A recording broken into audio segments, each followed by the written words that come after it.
back in August? No, because I don't dream about those things. I think a lot about football, but I don't dream about football. Yeah, it's special to win so many games, also away from home, because at home we've got our own fans, although away the fans are really supportive as well. You need a bit of luck to win a game like this as well, but I wouldn't do justice to our performance if I would only call it luck, because we really worked hard to get these results. It's been a great win, clean sheet, against a team in form. Now it's time to recover and focus on turning our semi-final around, because that's going to be a big challenge as well. Were you okay with the awarding of the penalty with Lewis Cook? For me, the first play that comes to my mind is Van Nilsson against Brentford. You know, if they give this one, I will complain about the other one because it's even more clear.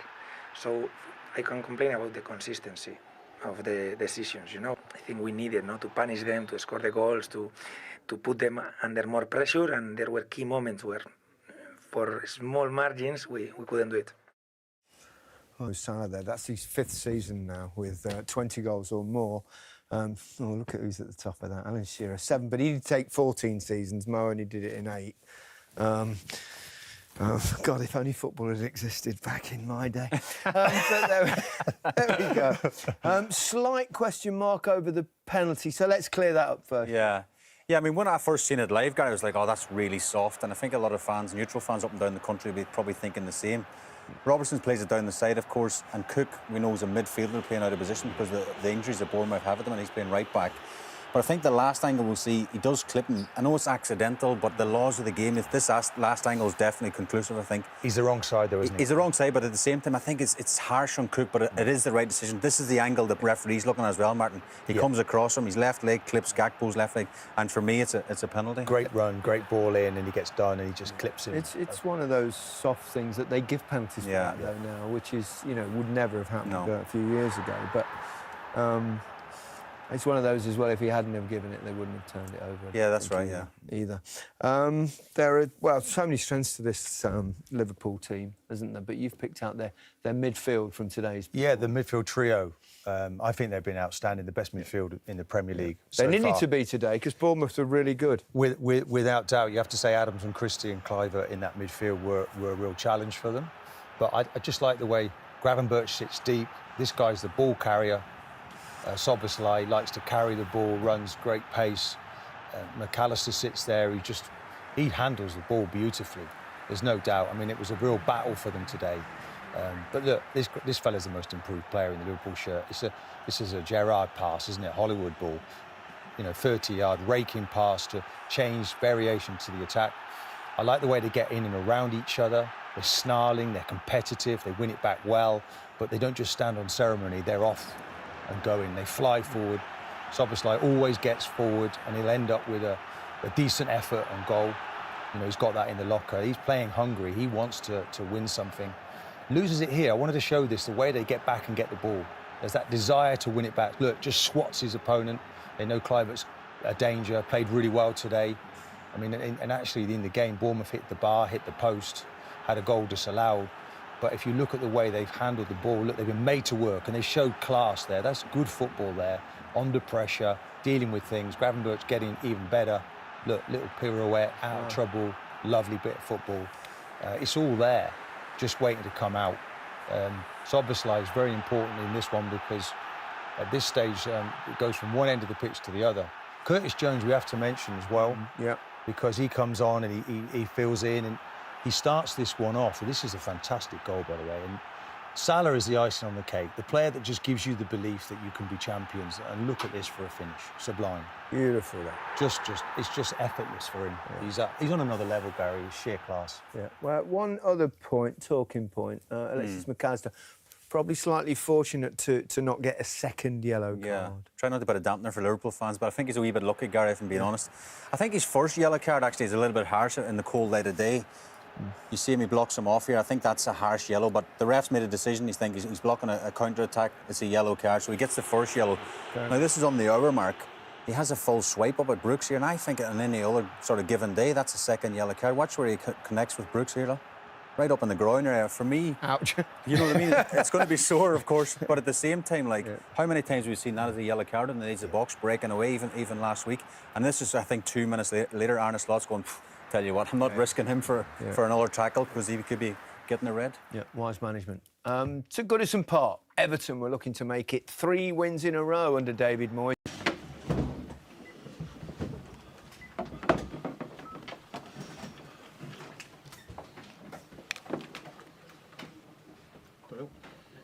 What was your view on the game? It looked like a real battle today. It was, as expected. So I said before the game that after our home game, when we were 3-0 up at halftime, the way they came at us the second half, I already knew what a great mentality this team has, and quality as well. And from that moment onwards, they've done so well in the league, and they've picked up points against so many good teams, not by luck, but because they are intense, they have quality, and that's why we knew it was always going to be very hard. If you want to win here, maybe you need a bit of luck as well, because the margins are so small. Our penalty was just not offside, and their goal on 1-1 was on a margin offside. They hit the post twice. We had our chances as well, but it was a close call for us to win this game. Are you pleased with the way that your players stood up to the physicality? Because there can't be many games this season where it's quite so tough. No, that's true, like you were saying. So only a few of them has been a stuff like this, and that's what I've told them before. That in all the data when it comes to running, they are so high up in the list. So we knew that if we would have had any chance of a result over here, we at least had to compete with them in terms of running and fighting and playing the duels and all these things. And I think that's what the players did and did today. And yeah, then having Mo Salah definitely helps in a game like this.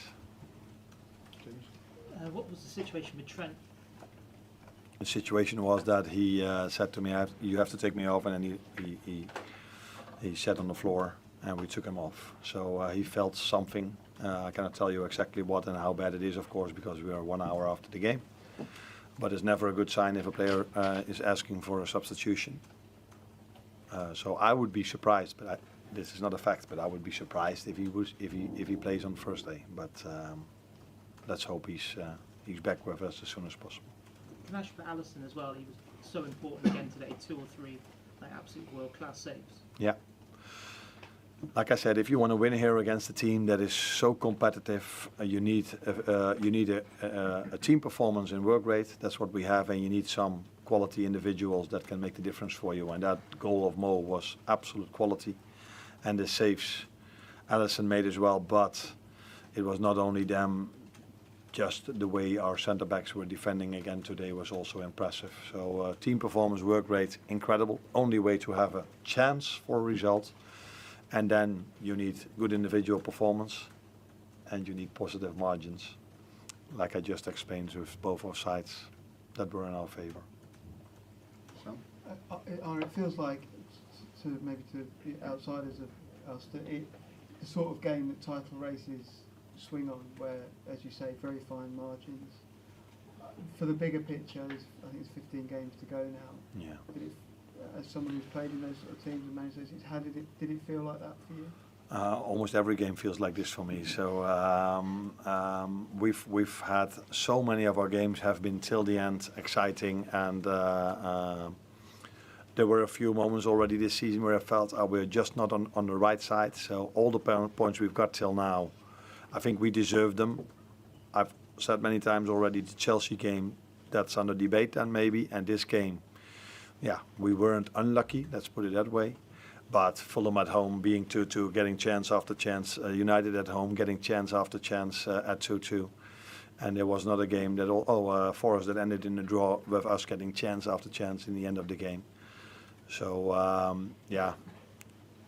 But what I want from them and what they want from each other is that they fight in every single game from the first till the last second to get the maximum result, and that's what the fans expect from them, playing for this club. And that's what we try to do in every single game, and that's also what's necessary if you want to have any chance of a result in this league. I noticed that Ryan Gravenberch was a bit more pushed towards the right-hand side today. Was that an intentional tactic from yourself? What do you think? I think it was. Is there any way you can talk Yeah. through it, please? Not many things that we do are just by coincidence. So I think it's clear that they have many good things, this team, but their left fullback is definitely a threat going forwards. And Mo Salah is an incredible player, but his main strength is not following the opposite fullback. Some people are laughing over here. I don't know why that is, but and I see a goal over here. But that's not the only thing. We want to keep Mo as much as we can forward as well, because it is a risk for every team that plays us. If the left fullback goes, I think it was. What game did we play? I think 1 or 2 games ago. It was at home. I don't exactly know which game did we play last at home. Ipswich. Did he score? Yeah, the first goal, Mo, didn't he? Yeah, and that was a moment where the left fullback just wanted to go forward, and then Mo was free in transition, and it was a goal from Mo. But yeah, it's clear that if you leave Trent constantly with Semenyo and Kerkez in the 2v1, and that is not the best idea that I can come up with. That's congrats on the win. I just wanted to get your thoughts on that penalty decision in the first half. There's been a lot of controversy about it online.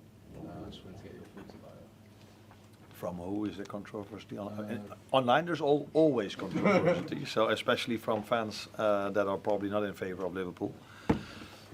The only thing I can say is, and I haven't seen it back, is that one of my players is on a clear 1v1 to the goalkeeper, and he's falling down. So either he makes a zwalbe, is that an English word as well? Zwalbe? A dive. Either he makes a dive. It's a German word.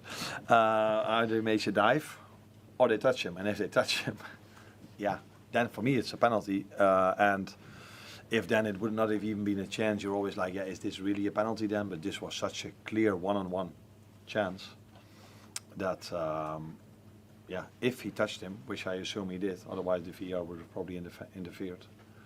Kirk is impressed today, a lot of people. Is he a player that you'll be looking at in the summer? I don't think I have to talk about players that we are interested in, let alone a player from Bournemouth. He's playing over here. He's having a great season, as many other players here as well. And that shows you probably how good of a manager you have over here, and what a great sports director you had over here, and maybe still have. I don't know how is the one doing now. But he brought in very good players, and this manager works with them in an incredible way, because he brings the best out of every single player, including the one you just mentioned. But I'm not talking about an individual. They are all bringing the best out of their game at the moment. Just on the penalties, and sometimes those are the sort of things you need to go for you. Is that almost like an element of the luck, in inverted commas, you need to win games like this and to win titles ultimately? I can come up with 3, 4, 5 examples where we didn't have the luck we deserved, or we didn't get the decision we deserved. But that's always the difficult thing in football. If there's one then in your favor, people will probably tell you, there's always that luck of for Liverpool, or for the one that's number one at the moment. So yeah, for me this has nothing to do with luck. It's a clear 1v1. And I can tell you, if Cody Gakpo goes 1v1 to the goalkeeper, it's quite a big chance as well. Yeah, if you are then tripped, it is a penalty, and it's not like it's a penalty from a little push from a set piece, and it wasn't even a chance. So I wouldn't call this luck, unless I see it back and I see he didn't touch him at all. Yeah, then it was not luck. Then it was a wrong decision by the referee and the VAR. But I assume that was not the situation. Thank you.